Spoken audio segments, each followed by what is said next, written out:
Panghawat sangkalo sa isa kabaligaan na hulikam sa Bacolod City. Samtang lalaki nga nangawat sang helmet, nakuhaan man sang CCTV. Yaring nagrat sa nakabalita. Kasubo nga nagapili lang sa mga kalo o kagiban pa nga items ang tato ka lalaki sa baligyan sa Barangay 40, Bacolod City.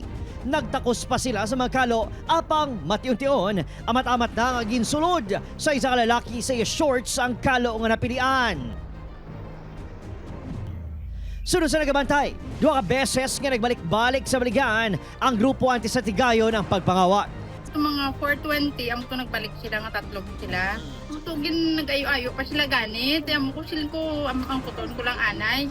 Amo to din pagtalikod ko nagdasig ya dayon giligin tago. Gi-report na sa tag-iya sa kapulisan ang insidente. Sa Barangay Singkang Airport, nabulilyaso ang plano sang sining lalaki nga magpangawat sa motorsiklo. Ini matapos sa dakpan sang mga residente. Base sa investigasyon sa kapulisan, napaandar sang lalaki nga si Alice G.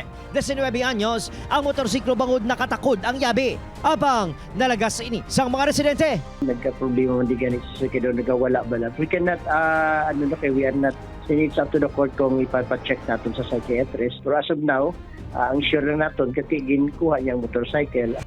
Sa Dalan Hilado, makita sa CCTV ang pagtaban sa lalaki nga naka-face mask sa helmet nga nakatungtong sa motorsiklo nga nakapark.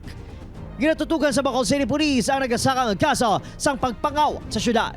Since January, tep gidya perming aton nga problema not only sa mga business establishment nga shoplifting ang kaso, may mga salisi kita. Opo, Jiril Casillo, Adrian Pretos ang naga. Rat Sada!